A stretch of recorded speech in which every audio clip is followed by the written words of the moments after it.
பிதாவாகிய தேவனை குறித்து நாம் அறிந்து கொள்ள வேண்டிய ஒரு அடிப்படையான ஒரு சத்தியம் இருக்கும் என்றால், தேவன் எதை செய்தாலும் அதை ஒரு நோக்கத்தோடு செய்கின்ற ஒரு தேவனாயிருக்கின்றார்.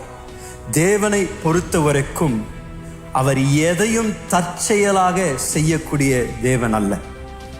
என்னவா இருந்தாலும், பாடுகளை நம்முடைய வாழ்க்கையில் அவர் அனுபவித்தாலும் அதற்கு ஒரு நோக்கம் உண்டு. கண்ணீரை அவர் அனுபவித்தாலும் அதற்கு ஒரு நோக்கம் உண்டு. கடினமான பாதைகள் வழியாக நாம் கடந்து சென்றாலும் அதற்கு ஒரு நோக்கம் உண்டு. ஆனால் அதே நேரத்தில் ஆசீர்வாதத்தையும் அவர் தரும் பொழுது அதற்கும் ஒரு நோக்கம் உண்டு. செழிப்பை அவர் தரும் பொழுது அதற்கும் ஒரு நோக்கம் உண்டு.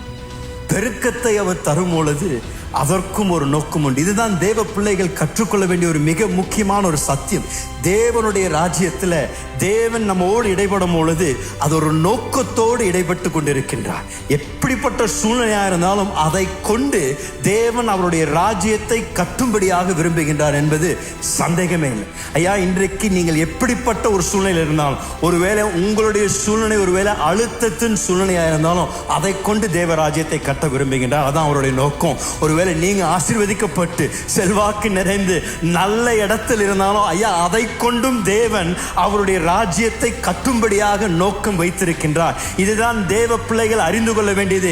இந்த ஒரு புரிந்து கொள்ளுதல் நமக்குள் வந்துவிட்டால் நீங்களும் நானும் தேவனால் பயன்படுத்தப்படுகின்ற ஒரு பாத்திரமாய் மாறுவோம். தேவன் உங்களை கொண்டு ஜாதிகளை தொடுவார், உங்களை கொண்டு தேசங்களை தொடுவார். ஏனென்றால் ஆண்டவரிடத்தில் வந்து, ஆண்டவரே, என்னுடைய சூழ்நிலை என்னவா இருந்தாலும் அதை உம்முடைய மகிமைக்காக பயன்படுத்துங்க, அது உம்முடைய நோக்கத்திற்காக பயன்படுத்துங்கள் என்று நாம் ஜெபிக்க கற்றுக்கொள்ள ஆரம்பித்தோம் என்றால், தேவன் உங்களுடைய வியாபாரத்தை கொண்டு, உங்களுடைய குடும்பத்தை கொண்டு, நீங்கள் வசித்துக் கொண்டிருக்கின்ற அந்த வீதியில் உங்களுடைய சூழ்நிலையை கொண்டு தேவன் அவருடைய ராஜ்யத்தை கட்ட வல்லவராயிருக்கின்றார்.